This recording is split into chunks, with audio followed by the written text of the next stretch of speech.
Messieurs les ministres, messieurs les parlementaires, messieurs les ambassadeurs, messieurs les officiers généraux, chers amis, je suis très heureux que vous soyez venus aussi nombreux à l'occasion de cet anniversaire particulier et je vous remercie. Toute sa vie, Marcel Dassault fut conditionnée par un événement fortuit qu'il décrit lui-même. Un jour, en récréation, dans la cour de l'école, il faisait très beau. J'ai levé les yeux vers le ciel et j'ai vu le Wilbur-Wright du comte de Lambert doubler la tour Eiffel pour la première fois. Je n'avais jamais vu d'avion et j'ai compris que l'aviation était entrée dans mon esprit et dans mon cœur. Il avait 17 ans et ce fut vrai jusqu'à la fin de sa vie, malgré tous les obstacles qu'il trouva sur sa route. 3 fois, il fut éliminé de l'aéronautique et 3 fois, il revint, toujours aussi passionné et réussit toujours tout ce qu'il a entrepris avec une persévérance acharnée. Premier épisode, son départ fut extraordinaire, méticuleux, bien programmé. Il ne suffisait pas de vouloir fabriquer des avions, mais d'apprendre comment on les fabriquait. Et c'est ce qu'il fit. À sa sortie de l'école Breguet, il intégra l'école supérieure d'aéronautique qui était créée 3 ans plus tôt pour apprendre son futur métier. À sa sortie à 21 ans, il fit son service militaire dans les services techniques du ministère de l'Air. Et il fut chargé de mettre au point l'alias de dessin du coton G3, ce qui contribua à compléter sa connaissance des structures. Mais le premier miracle est venu de l'hélice éclair. Au cours de sa formation, il s'est rendu compte que les hélices de l'époque n'avaient qu'un faible rendement. Il décida, tout seul, de construire une hélice sans commande de l'État, sans atelier, sans bureau d'études, sans financement. Il dessina et calcula son hélice tout seul et traça les profits. Il lui fallait trouver un ébéniste pour la construire, ce qui n'était pas facile. Sa chance fut que le père d'un de ses amis de classe était fabricant de meubles. Il consentit à mettre un ébéniste à sa disposition. Et il dit lui-même, je restais à côté de lui pendant qu'il rabotait mon hélice de façon à conduire sa main vers des lignes harmonieuses. Et c'est ce qu'il fit souvent pour modifier les formes de cet avion qu'il traça lui-même. Pour la petite histoire, il épousa la fille de ce fabricant de meubles et qui devint ma mère. Son hélice fut construite, il demanda à Blériot de l'essayer en vol, ce qu'il accepta. Et Blériot constata qu'il améliorait effectivement les performances de son avion. Après plusieurs essais sur d'autres avions et de l'insatisfaction, elle fut reconnue la meilleure. Et il reçut sa première commande d'hélice. Ce fut prodigieux. Il eut une commande totale de 4000 hélices. Marcel Dassault avait 24 ans. C'était en avril 1916, il y a 100 ans. C'est grâce à cette hélice qu'il apprit à connaître les caractéristiques de tous les avions construits à l'époque. Il était en permanence sur les champs d'aviation et notait tous les incidents, cellules, moteurs et comment ils étaient réparés. Il apprit ainsi la pratique des essais en vol et de la mise au point. Puis il indique, de façon extraordinaire, je constatais à l'époque qu'il n'y avait pas de biplace de chasse valable, d'où l'idée d'en construire un. Pourquoi pas? Prodigieux, non? Ainsi, ce jeune ingénieur, avec les licences de sol et d'hélice, se lança avec son camarade de promo en hypothèse dans la conception d'un avion qu'il appela SE4, sans commande de l'État, alors qu'il avait tous les constructeurs de l'époque en concurrence, Caudron, Blériot, Farman, mais aucun n'avait pensé à construire cet avion sans commande de l'État. Lui, il l'a eu et d'ailleurs, il l'a fait plusieurs fois, puisque c'est lui qui lança à ses frais le Mirage 3 tel qu'il est aujourd'hui. Il ne faisait pas comme cela au départ. Il construisit le prototype de cet avion dans une petite usine louée à Suresnes avec un contremaître, quelques ouvriers. et les laissés en vol donnèrent satisfaction. Et il fut déclaré opérationnel fin 1917 par l'armée de l'air. Ainsi, Marcel Dassault, sans commande, sans moyens, conçut seul l'avion de chasse biplace dont l'armée de l'air avait effectivement besoin. Il avait 25 ans. Il reçut une commande de 1000 exemplaires et conclut lui-même, modestement, c'était un assez beau début. Ce fut sa deuxième grande victoire. Il avait 26 ans. Heureusement, l'armistice de 1918 survint, mais malheureusement pour lui, le gouvernement de l'époque décida d'annuler toutes les commandes de matériel militaire, dont les 1000 avions, pensant à tort qu'après cette guerre, il n'y en aurait plus et qu'il n'avait plus besoin d'armement ni d'avions. Voilà comment on a perdu la guerre de 1940. Marcel Dassault, déçu, abandonna son usine à Pothèse et travailla avec son beau-père pour construire et vendre des meubles et s'intéresser à l'immobilier.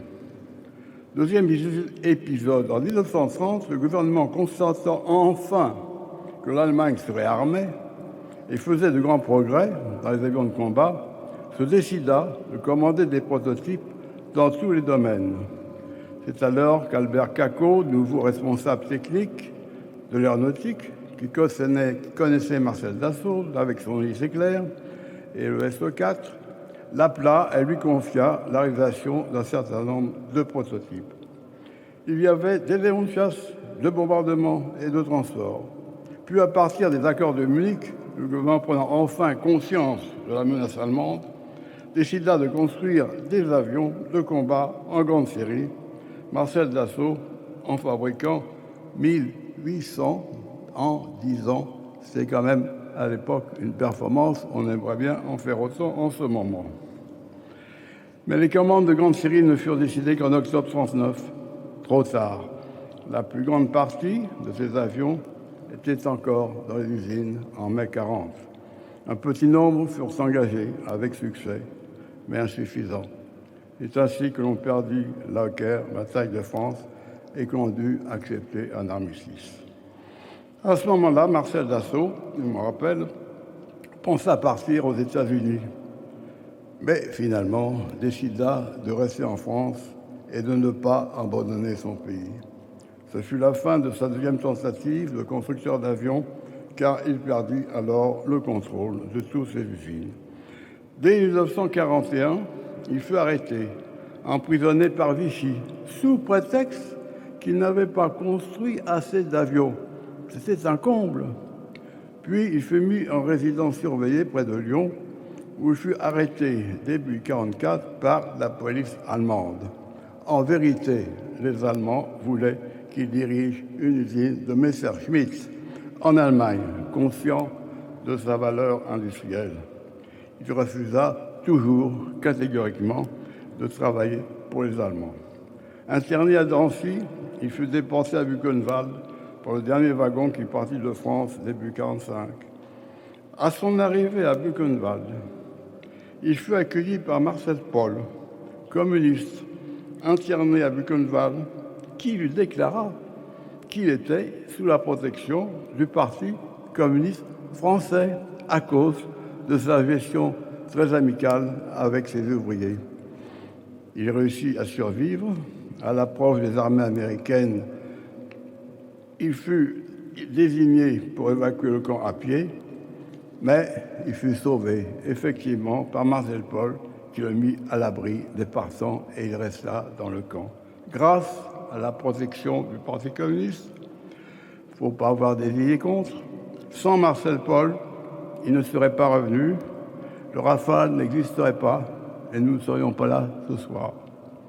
C'est ainsi qu'il revint en France en 1945. Véritable miracle, lui si fragile, ayant peur du froid, de rentrer sain et sauf de ce camp d'extermination et de pouvoir une nouvelle fois satisfaire sa passion. Après ce retour de Buchenwald, pour charmer ses loisirs, dit-il, il décida dans sa chambre de convalescence de faire venir une planche à dessin et de créer un nouveau bimoteur de liaison pour l'armée de l'air qui en avait besoin. et qui lança un concours, mais sans lui. Il lança la fabrication d'un prototype sans commande de l'État et qu'il fit construire à Mérignac, dans une toute petite usine qui devint aujourd'hui l'usine de base. Il embaucha une nouvelle équipe de jeunes ingénieurs, dont certains avaient travaillé pour lui avant et dont certains se sont couverts de gloire en étant parachutistes comme Vallière et Deplante. Le prototype du Dassault 315 fut jugé le meilleur et construit à 300 exemplaires.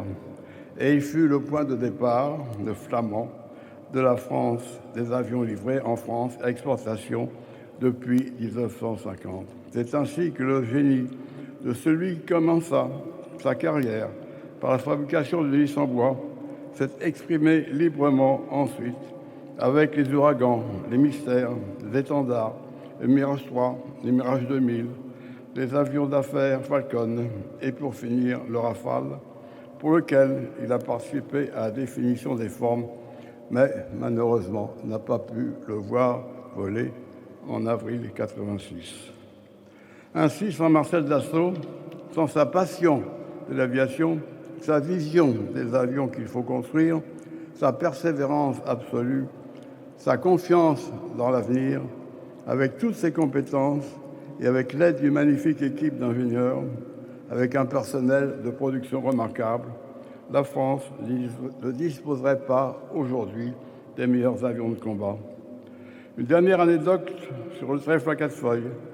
En 1939, traversant un champ, ce qui ne lui arrivait pas souvent, il trouva un trèfle à 4 feuilles et le mit dans son portefeuille.